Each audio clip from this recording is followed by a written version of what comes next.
चलिए देखते हैं इस क्वेश्चन को हम। देखिए, ये केमिकल काइनेटिक्स का क्वेश्चन है। देखिए, इसमें पूछा गया है, यहाँ पे रिएक्शन दिया है 2N2O5 से बना है 4NO2 प्लस O2, यानी कि ये बना है। हमसे पूछा गया the value of rate of disappearance. Disappearance इसको इसको डिसअपियरेंस बोलते हैं और इसको अपीयरेंस बोलते हैं। ठीक है, तो देखिए, rate of disappearance of N2O5 is given इतना, यानी कि डिसअपियरेंस दिया है इतना, हमें दिया है रेट। रेट का जो डिसअपियरेंस है, यानी कि रेट ऑफ रिएक्शन इसका दिया है हमें। डिसअपियरेंस का मतलब है कि rate of reaction of product, rate of reaction of reactant. Reactant का जो रेट होता है उसे हम डिसअपियरेंस बोलते हैं। ठीक है, देखिए यहाँ पे दिया है N2O5 का 6 to 5 into 10⁻³ mole litre inverse second inverse. ठीक है, ये दिया हमसे पूछा कि the rate of formation of NO2 and O2, यानी कि रेट ऑफ फॉर्मेशन क्या होगा NO2 का और O2 का, गिवन रेस्पेक्टिवली। ठीक है, देखिए इसका सबसे पहले हम रेट ऑफ रिएक्शन लिखते हैं। तो रेट ऑफ रिएक्शन लिखने के लिए जो रिएक्टेंट होता है उसको माइनस से लिखते हैं और जो प्रोडक्ट होता है उसको हम प्लस से लिखते हैं। तो देखिए यहाँ पे हो जाएगा -1/2 dN2O5 अपॉन dt। देखिए, जब भी हम रिएक्टेंट का रेट ऑफ रिएक्शन लिखते हैं तो उसके लिए हमें माइनस करना पड़ता है, और प्रोडक्ट का जब हम लिखते हैं तो उसके लिए हमें प्लस करना पड़ता है। ठीक है, इसमें कोई कंफ्यूज मत होइएगा। देखिए यहाँ पे अब ये हो गया हमारा रिएक्टेंट खत्म, यानी कि ये माइनस, यहाँ से हम अब यहाँ पे हम माइनस नहीं लगाएंगे, सिर्फ हमें रिएक्टेंट में ही माइनस लिखना है। यहाँ पे हम प्लस करेंगे 1/4 डी NO2 अपॉन dt। यहाँ पे देखिए, यहाँ पे कुछ नहीं है तो 1/1 करेंगे तो 1 हो जाएगा, तो कोई फायदा नहीं लिखने का, इससे हम डायरेक्ट लिख देते हैं dO2 अपॉन dt।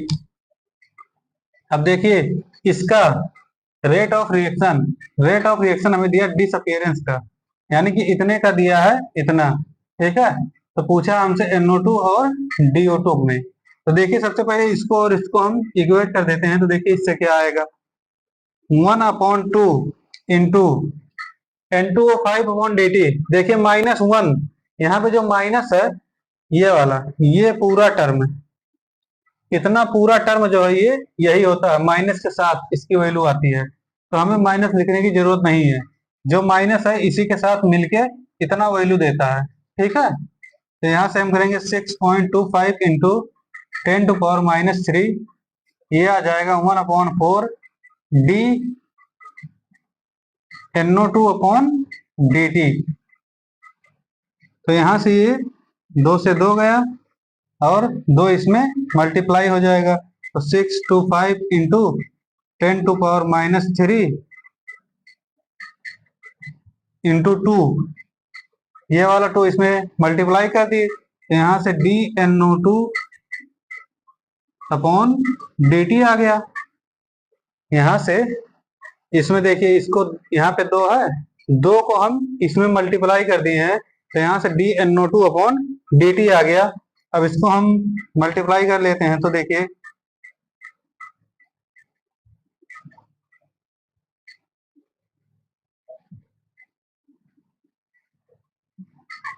यानी कि 12.50 इंटू 10⁻³ आएगा।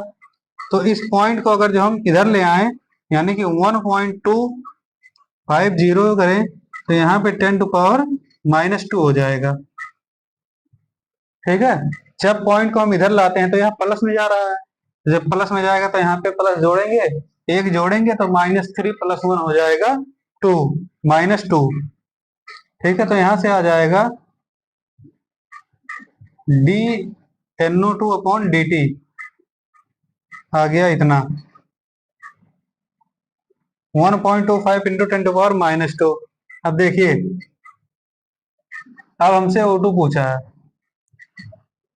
अब O2 के लिए निकालते हैं। तो देखिए यहाँ से इसको और इसको इक्वेट करेंगे, तो देखिए क्या आएगा, 1/2 इंटू 6.25 इंटू 10⁻³ उसके बाद आ जाएगा DO2 अपॉन DT। अब देखिए इसको अगर जो हम कैंसिल करें तो यहां से देखिए क्या आएगा,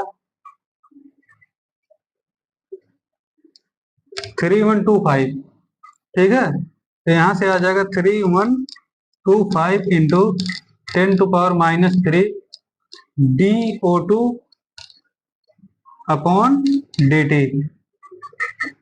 ठीक है, तो इसका आ गया इतना।